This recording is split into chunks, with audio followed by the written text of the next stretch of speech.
ग्राम प्रधान देवेंद्र पाल भिखनापुर व क्षेत्रीय लेखपाल की मिली भगत से परेशान हो न्याय की आस लेकर दर अधिकारियों की चौखट पर भटक रहा है पीड़ित किसान। खबर टीवी लाइव न्यूज चैनल के माध्यम से पीड़ित किसान घनश्याम पाल निवासी ग्राम बैजूपुरवा ने आरोप लगाया है कि कानपुर देहात अकबरपुर तहसील ग्राम प्रधान भिखनापुर देवेंद्र पाल के द्वारा यूं तो कई वर्षों से अलग अलग ग्राम में लगभग 10 बीघा सरकारी जमीन पर कब्जा करके रखा गया है, वहीं अवैध रूप से खेती भी की जा रही है। बता दें ग्राम के खाद के गदड़े खलिहान तथा ग्राम समाज की जमीन पर कब्जा करा पर्सनल खुद का ट्यूबवेल अपने चाहतों से पैसा लेकर मकान निर्माण भी निरंतर कराया जा रहा है। गाटा संख्या 36 में कोर्ट के दौरान स्टे होने के बाद भी जबरन छत डाली गई, जबकि नियमानुसार पहले कोर्ट का निर्णय होने के बाद ही निर्माण हो। क्षेत्रीय लेखपाल की मिली भगत से पीड़ित किसान की जमीन पर जबरन पहले अस्पताल का निर्माण कराया गया।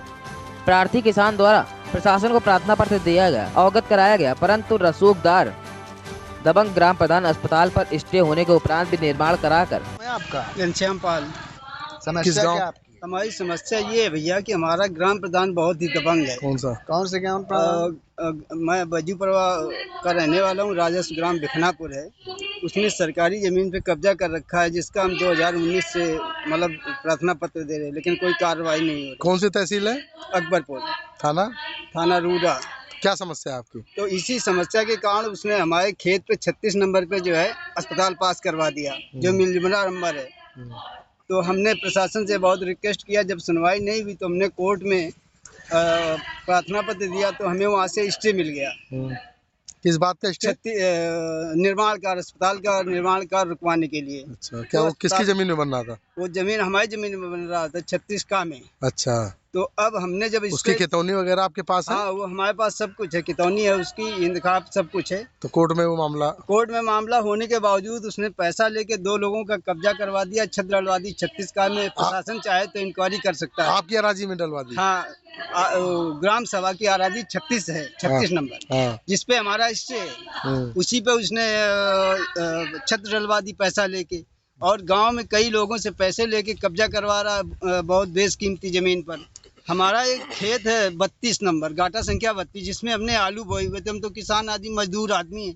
आलू बोए हुए, तो अब वो आलू नहीं खुद नहीं रहा, कह रहा इस पे स्टे, जबकि साहब स्टे हमारा 36 नंबर पे है। उससे 32 नंबर का कोई मतलब ही नहीं है। लेकिन अब चूंकि दबंग प्रधान है साहब, कोई सुनता है नहीं हमारी, तो इसलिए मैं परेशान हो गया। संबंधित थाने वगैरह में लेखपाल मैंने थाने में भी गया, लेखपाल में दिया, लेकिन सर वो स्टे के कारण, चूंकि अब उसमें प्रशासन की किरकिरी हो रही, अस्पताल पे स्टे है। थाना दिवस व तहसील दिवस में गए आपकी? नहीं, तहसील दिवस में हमने प्रधान के खिलाफ कई एप्लीकेशन दिया, लेकिन कोई सुनवाई नहीं हो रही। कब दिया था? इसमें अप्रैल में दिया। लगातार हम 2019 से पेपर दे रहे हैं साहब, लेकिन अभी लेटेस्ट इधर 1-2 महीने पहले दिया है कि नहीं? अभी नहीं दिया। अभी तो हमें बार बार हमारे ऊपर शांति भंग का मुकदमा लगवा देता, जिसका हमने एसपी साहब को दिया, एसडीएम साहब को दिया, डीएम साहब को दिया, लेकिन साहब कुछ नहीं हो रहा है। और हमें प्रताड़ित किया जा रहा है, प्रशासन के द्वारा भी प्रताड़ित किया जा रहा है। बार बार हमारे ऊपर शांति भंग का मुकदमा लगाया जा रहा है, जबकि हम यहाँ कानपुर में रहते हैं, सिक्योरिटी में नौकरी करते हैं। बच्चे हमारे सब बाहर नौकरी करते हैं। खेती भी करते हो? और खेती साफ करते हैं, बटाई पे किसी की लेके कहीं कुछ करते हैं। अब हम आलू बोए हुए, तो आलू नहीं खोदने दे रहा, हमारी खड़ी फसल खराब हो रही है साहब। तो इसके लिए आपने एसडीएम साहब के यहाँ मिले? अकबरपुर एसडीएम या डीएम साहब से मुलाकात हुई आपकी? इधर इस बीच साहब उसमें कोई सुनवाई नहीं हो रही। कहीं हम फालतू परेशान होते हैं और कहीं कोई कार्रवाई हो नहीं रही है, और हम परेशान घूम रहे हैं। आज 15 दिन हो गए सर। और भी कोई जमीन है वो कब्जा किए? जमीन पे 10 बीघा कब्जा किए। क्या नाम है प्रधान का? प्रधान का नाम देवेंद्र सिंह पाल है सर। अच्छा, ट्यूबवेल लगाए सरकारी जमीन में, गाटा संख्या 1 में भिखनापुर के तिगाई गांव सभा की कब्जा किए, रोशन मऊ गांव सभा की कब्जा किए। वो कई बार हमने अपने प्रार्थना पत्र डीएम साहब को दिया, एसडीएम साहब को दिया। लगभग सरकारी जमीन कितना कब्जा किए? 10 बीघे के लगभग है साहब, पूरी मिला के। हाँ, पूरी मिला के। अवैध सड़क पे घर बनाए हुए, बेशकीमती जमीन पे जबरदस्ती कब्जा करके साहब, उसके खिलाफ कोई कार्रवाई कहीं हो नहीं रही, तभी उसके हौसले बढ़े हुए हैं। क्योंकि दबंग प्रधान है, गांव के लोग खाद के गड्ढों में घर बनाए हुए, जैसे राजेश पाल है, राम शंकर है, गाटा संख्या 10 में खाद के गड्ढों में घर बनाए हुए, उनको लाके साहब वाइट करवा देता है। हमारे खिलाफ वो सब बोलता है हमारे पक्ष में खड़े हो, नहीं तो हम तुम्हारे घर गिरवा देंगे। तो इस डर से गांव के लोग हमारे खिलाफ जो है आके बोलने लगते हैं। तो मीडिया के माध्यम से आप क्या कहना चाहते हैं? मीडिया के माध्यम सर, मीडिया ही एक सहारा है। लास्ट में आदमी जब थक हार जाता है तो मीडिया के पास ही जाता है।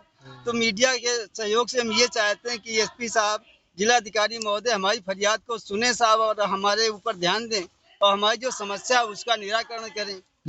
अब इतने साल से आप परेशान हैं, 2019 से परेशान हैं जी। तो क्या आप मुख्यमंत्री दरबार गए एक बार? सर मुख्यमंत्री दरबार तो नहीं गए, लेकिन हमने वो जो सीएम पोर्टल है उस पे एप्लीकेशन दिया। उसमें कई बार हमने दिया, लेकिन वो सारी जांचें लेखपाल के पास आ जाती हैं और लेखपाल साहब कोई कार्रवाई करता नहीं, चूंकि प्रधान से उसकी सेटिंग है। अच्छा। जो कब्जा किए लेखपाल का, क्षेत्रीय लेखपाल का क्या नाम है? पहले जो श्रवण कुमार गौतम था उसने गुमराह किया साहब, क्योंकि समर लगाए हुए सरकारी जमीन में पैसा पैदा करता 50-60 हजार रुपए हर फसल पे, तो इसलिए प्रधान लेखपालों से उसकी सेटिंग बढ़िया है। तो इसलिए कोई लेखपाल उसके खिलाफ लगाता नहीं। एसडीएम साहब को लेटर दे दिया, कब्जा खाली करा लिया गया। वो लेटर भी हमारे पास है जिसमें एसडीएम साहब ने डीएम साहब को लिखा है कि कब्जा खाली करवा लिया, लेकिन वर्तमान में कोई भी साहब इंक्वायरी कर लिया है कि वहाँ कब्जा उसका आज भी बरकरार है।